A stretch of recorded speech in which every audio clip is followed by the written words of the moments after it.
하나의 말씀은 신약성경 사도행전 10장 17절에서 23절 말씀을 가지고 성령을 이해하자, 이와 같은 제목으로 잠시 은혜를 받도록 하겠습니다.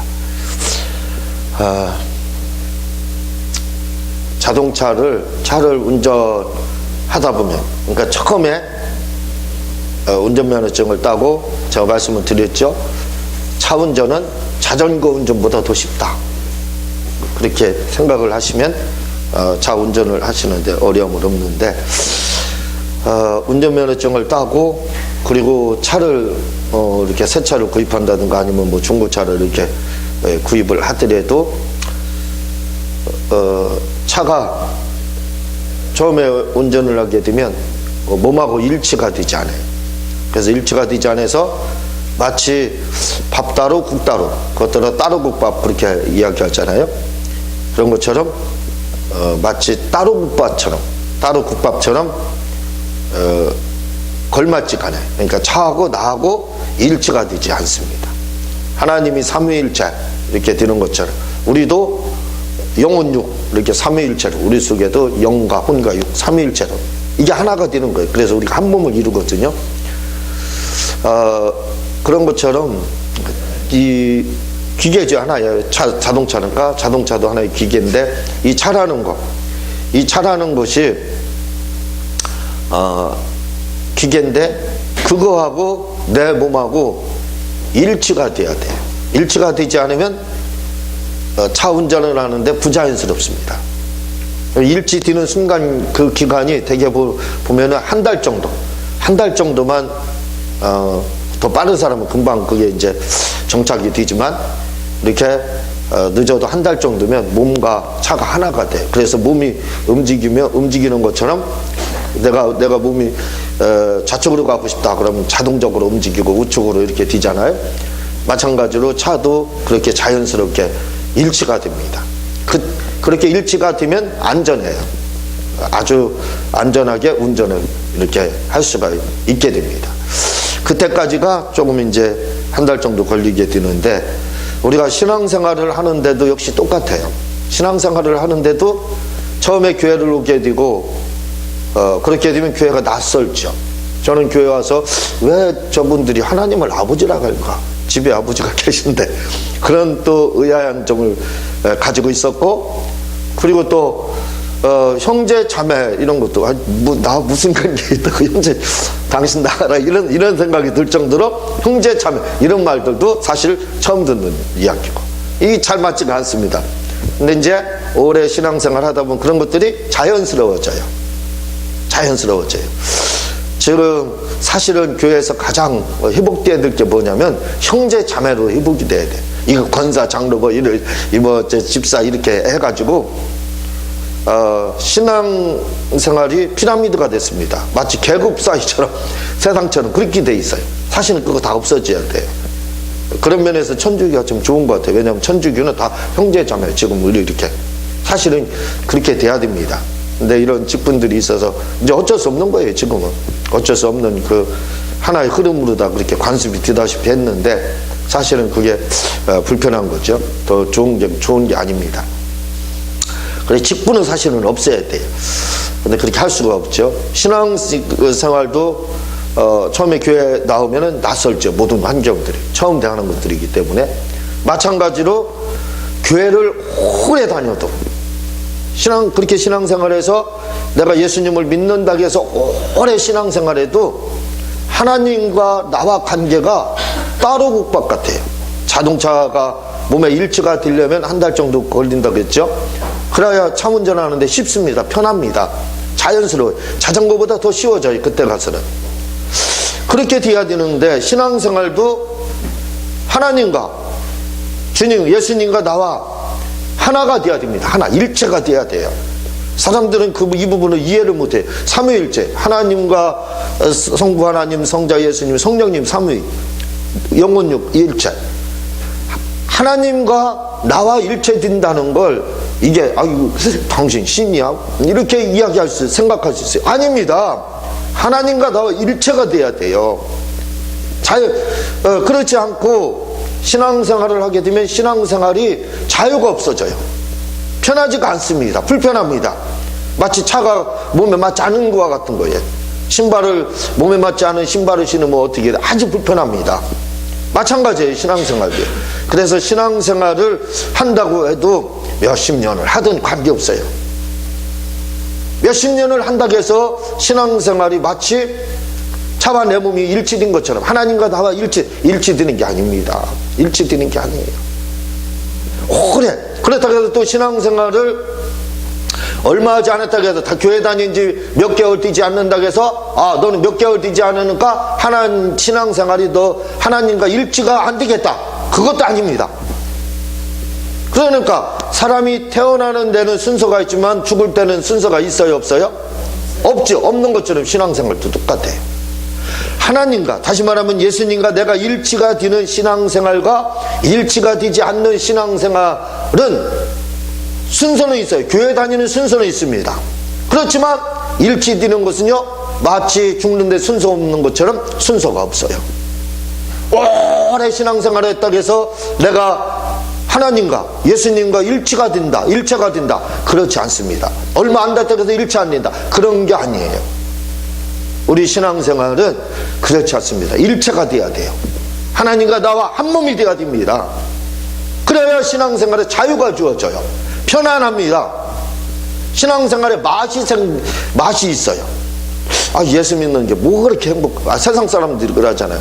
교회다 뭐가 그렇게 좋냐고. 모르지요. 그런데 교회를 다니면서도 그걸 모를 수가 있다 이거죠. 왜? 일체가 되지 않았기 때문에 그래요. 그러면 뭘 통해서 어떻게 해야 일체가 되느냐 이거예요. 신앙생활에. 신앙생활에 일체가 되려면 성령을 받지 않으면 그게 안 됩니다. 제 경험상 너무 잘 알아요. 너무 잘합니다. 제가 시골에 감리교회를 다녔어요. 고등학교 2학년 때 새벽 기도를 갔습니다. 시골 교회죠. 그래서 그때는 전사님인데 공주 시내 살고 교회는 시골에 있기 때문에 주일날하고 수요일날만 오셔서 설교를 해주셨는데, 나머지는 교회 문은 열려있고 성도들만 와서 새벽 예배를 드려요.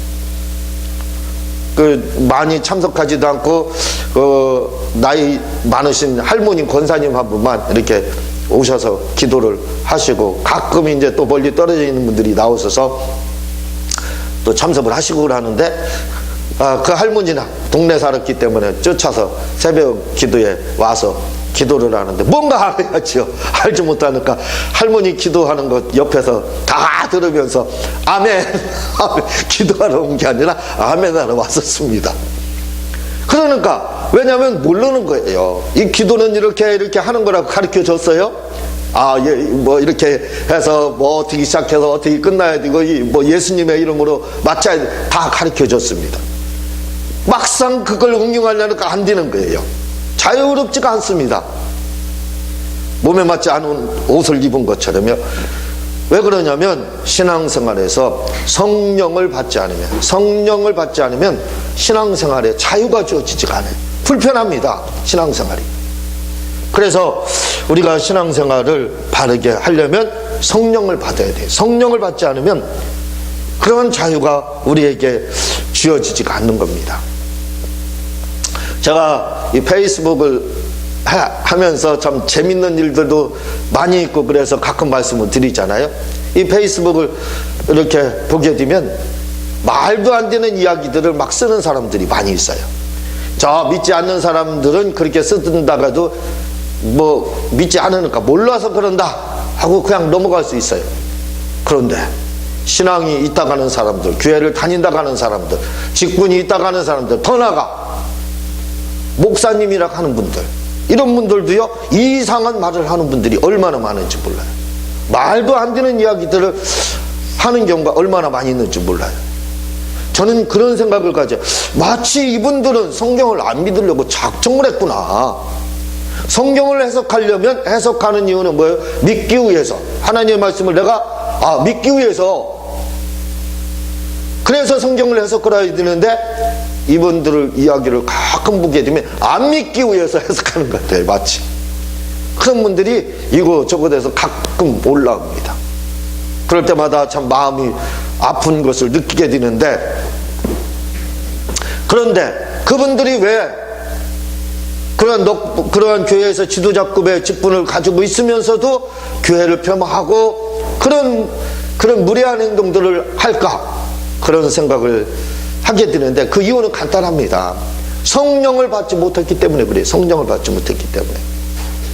성령을 받지 못했기 때문에 바로 그런 일들이 있게 되는 거예요. 왜? 성령을 받지 못하면 이해를 못하는 겁니다. 예수님에 대해서. 예수님에 대한 이해가 부족하게 되거든요. 제가 말씀을 드렸죠.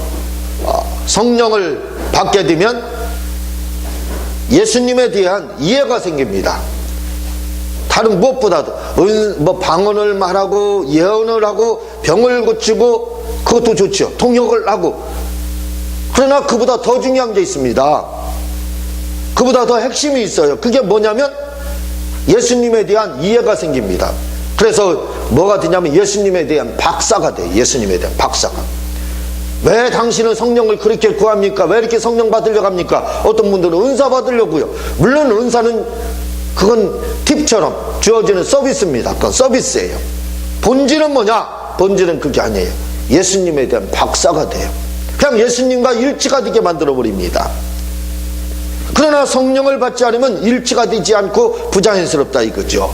몸에 맞지 않은 옷, 몸에 맞지 않은 구두를 신은 것처럼 불편하다 이거지요. 신앙생활을 오래 해도. 그런데 성령을 받게 되면 그 일치가 됩니다. 예수님에 대한 자연스러운 이해가 돼요. 이해가. 그래서 예수님과 소통이 되고 교제가 되는 거예요. 그래서 요한일서 2장 27절에 보면 이렇게 말합니다. 너희는 주께 받은 바 기름 부음이 너희 안에 거하나니. 기름 부음, 성령을 말하는 거예요. 기름 부음, 성령이 너희 안에 거하나니. 성령이 거하면요 이렇게 된다는 거예요. 아무도 너희를 가르칠 필요가 없고. 제가 누누이 말하잖아요. 성령을 받게 되면 예수님에 대해서 누가 가르칠 필요가, 멘토가 필요 없어요. 왜? 성령님이 나의 멘토가 돼요. 나의 스승이 되는 겁니다. 그분이 예수님에 대해서 나에게 가르쳐줘요. 그래서 요한일서 2장 27절에는 그렇게 말하는 겁니다. 기름 부음이 너희 안에, 성령이 너희 안에 있으면 아무도 너희를 가르칠 필요가 없고 오직 그의 기름 부음이 너희 모든 것을 너희에게 가르치며, 이렇게 말을 하고 있습니다. 성령이 다 가르쳐 준다는 거예요. 예수님에 대해서. 그래서 우리가 성령을 받아야 되는 겁니다. 성령을 받지 못하면 하나님에 대한 정보가, 예수님에 대한 정보를 우리가 입수를 할 수가 없는 거예요. 사람이라는 게 심리적으로 하지 말라, 하지마 하면 더 하고 싶어요. 그게 사람입니다. 그런데 성령을 받게 되면 그 이유를 알게 돼요. 왜 하지 말라고 하는지, 왜 이걸 하라고 하는지 그 이유를 알게 돼요. 그래서 우리가 성령을 받고 신앙생활을 해야 되는 겁니다. 그래서 성령을 받게 되면은, 성령을 받고 신앙생활을 하게 되면 그때부터는 신앙생활에 맛이 있어요. 재미가 있습니다. 유쾌해집니다. 세상 어떤 것도 부럽지 않게 됩니다. 그러한 맛을 알면서 신앙생활을 하고 싶다면 우리가 성령을 받지 않으면 그것이 불가능하게 되는 겁니다. 오늘 그 본문 말씀을 보게 되면 19절에서요 20절을 한번 읽어 주시겠습니다. 19절에서 20절 시작. 베드로가 그 환상에 대하여 생각할 때 성령께서 그에게 말씀하시되 두 사람이 너를 찾으니 일어나 내려가 의심하지 말고 함께 가라. 내가 그들을 보내었느니라 하시니. 성령께서 베드로에게 나타나서 하시는 말씀입니다.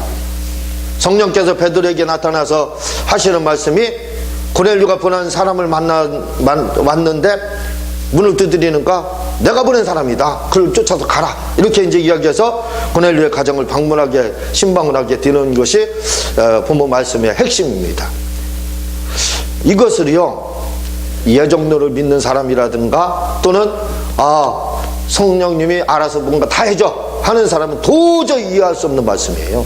이 말씀이, 제가 말씀드렸죠. 사도행전 10장을 가지고 제가 2권의 책을 썼다고 그랬습니다. 두 권의 책을 이렇게 썼다고 그랬는데 그 중에 한 권이 뭐냐면 성령을 이해하면 당신도 환상과 예언을 할 수 있다 이 말입니다. 성령을 이해할 수 있다 이거죠. 그럼 환상을 그래서 먼저 환상 보는 거에 대해서 이야기를 드렸습니다. 그런데 오늘 말씀을 잘 이해하게 되면은요, 이 말씀을 잘 이해하게 되면 뭘 알게 되냐면 성령에 대한 정보를 알게 돼요. 그래서 성령을 뭐가 돼요? 제가 성령을 이해하면, 이렇게 책 제목을 그렇게 했다고 했죠. 성령을 이해하면 환상을 볼 수 있다, 예언을 할 수 있다, 이렇게 말씀하고 있습니다. 그러니까 예언을 하고 환상을 보는 데 있어서 그 전제 조건이 뭐냐면 성령을 이해해야 된다는 거예요. 근데 그 힌트를 어디에서 얻었느냐? 바로 여기서 얻은 겁니다. 여기서 이 사도행전 10장 19절에서 20절 말씀을, 이 말씀을 가지고, 이 말씀 때문에 성령에 대한 이해력이 생긴 거예요. 성령에 대한 이해력을 갖게 됐습니다. 그래서 이 말씀이 그냥 보기에는 베드로에게 성령님께서 나타나 가라 이렇게 다 아는 말씀이지, 이미 알고 그 쉽게 넘어갈 수 있겠죠. 쉽게 생각하는 사람은 믿음이 좋은 건지 모르는 건지 잘 모르겠어요. 제가 보기에는 몰라서 그렇게 말하는 거예요. 왜냐하면 이 성령에 대한 정보를 제공하는 것이 본문의 말씀입니다. 여기에 보게 되면 성령이 어떤 분인지, 성령이 어떻게 역사하는지 그게 나와 있어요. 그래서 이 말씀을 이해하지 못하는 분들은 성령에 대한 이해력을 가지고 있지 못합니다. 그래서 예정론을 이야기를 할 수밖에 없고, 운명처럼, 그리고 또 기도만 하면 되지, 성령이 알아서 다 해줍니다, 하나님이 알아서 다 해줍니다, 그렇게 이야기한다 이거죠. 성령을 이해하지 못하니까 그렇게 말하는 겁니다. 성령님이 알아서 다 해주지, 이렇게 말한다 이거죠. 그렇지 않아요.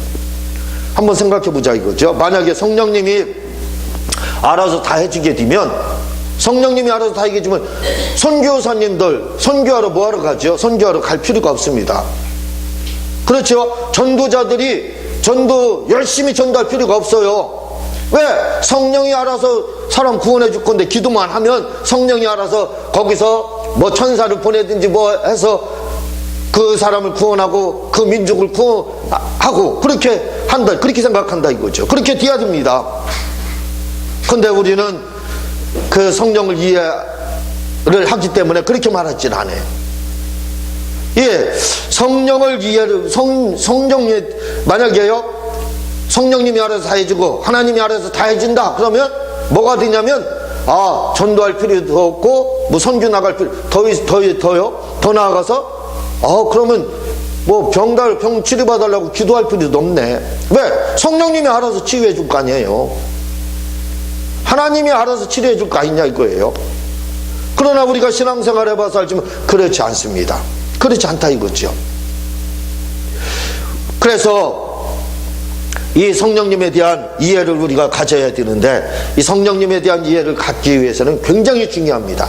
오늘 베드로에게 나타나서, 고넬료가 보낸 사람이 문을 두드리기 전에 환상을 봤습니다. 그리고 베드로가 나타났을 때 베드로에게 그 성령님이, 그래 쫓아가라, 내가 보낸 사람이다, 이렇게 이야기해요. 봐보세요.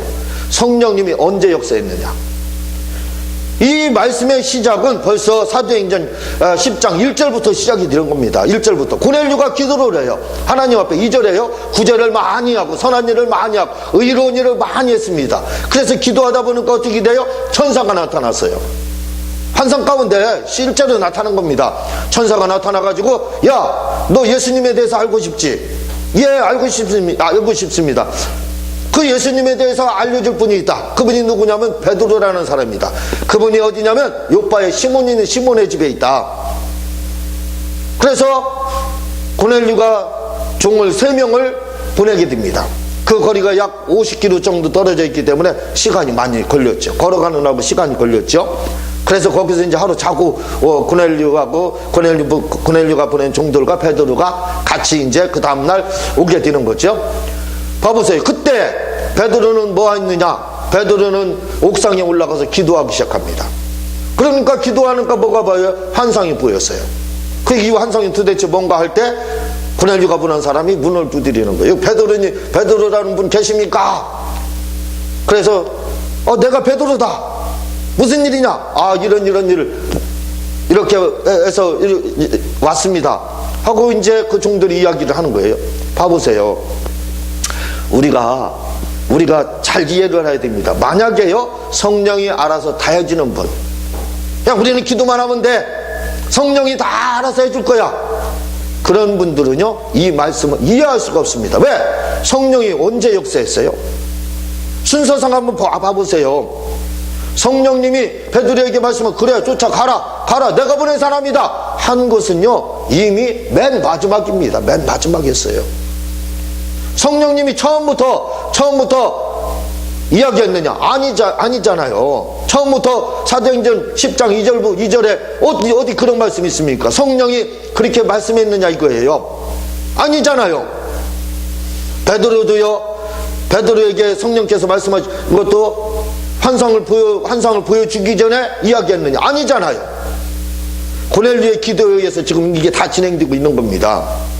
그런데 이 사건을 보게 되면요, 성령님이 역사해 주신 것은 뭐냐면 맨 마지막입니다.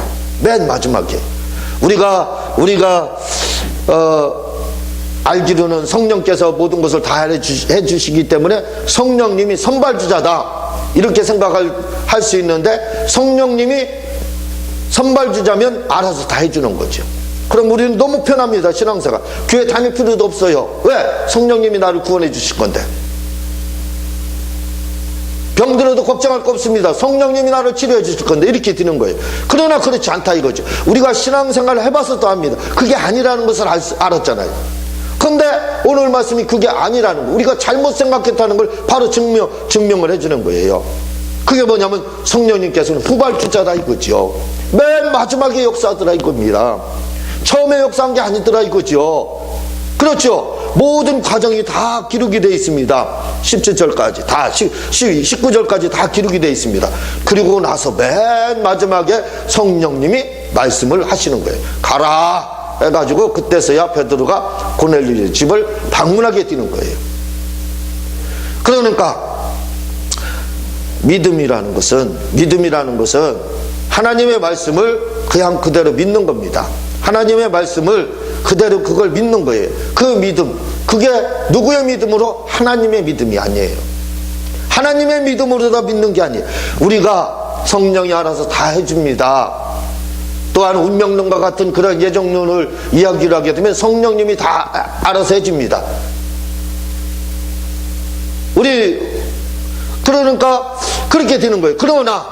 그러나 이 성령을 바로 알게 되면, 믿음을 바로 알게 되면 하나님의 믿음이 하나님의 것이라고 생각한다면, 하나님의 것이다 그렇게 알게 되면 하나님이 다 알아서 해주는 거예요. 병도 치료받고 구원도 알아서 다 해. 그 무슨 말입니까? 믿음을 바로 한다는 것은 성령을 바로 하는 거랑 똑같은 거예요. 성령을 바로 알지 못하면 믿음도 바로 알지 못하는 거예요. 믿음을 바로 알지 못하면 성령도 바로 알지 못하는 거예요. 왜? 똑같기 때문에 그렇습니다. 하나님의 믿음으로 하나님의 믿음으로, 그러면요, 하나님의 믿음으로 된다고 하면 교회 다닐 필요도 없어요. 왜? 하나님의 믿음으로 구원해 주면 돼요. 병들었어요? 기도할 필요 없습니다. 왜? 하나님의 믿음으로 그냥 치료해 주면 돼요. 아니더라 이거죠. 아닙니다. 왜? 믿음이라는 것은 하나님의 것은 하나님의 거예요. 나의 것은 내가 믿는 겁니다. 내가. 그래서 성경은 너의 믿음으로 나왔다. 너의 믿음으로 문제 해결됐다. 주님이 복음서에 보면 수도 없이 그렇게 말을 하고 있어요.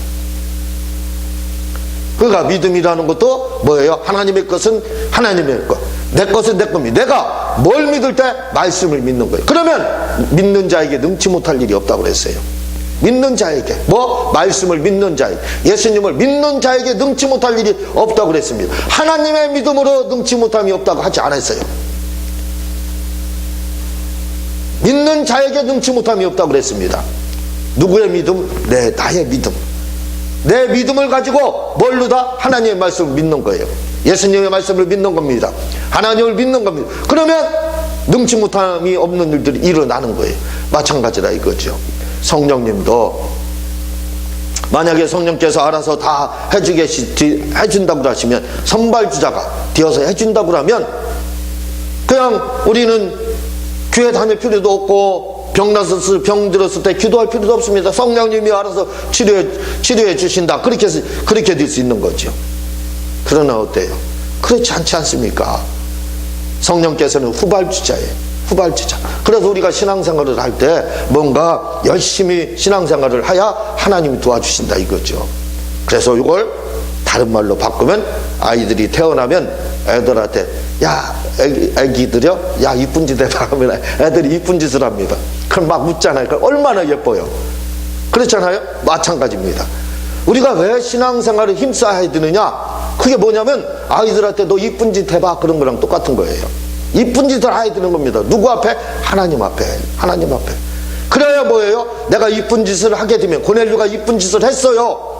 구제하고 선대하고 했잖아요. 그 이쁜 짓을 하니까 환상도 보이게 되고 천사도 나타나게 되고, 그 다음에 뭐예요? 마지막에 베드로를 통해서 성령의 음성까지도 듣게 되고 성령도 받게 되고.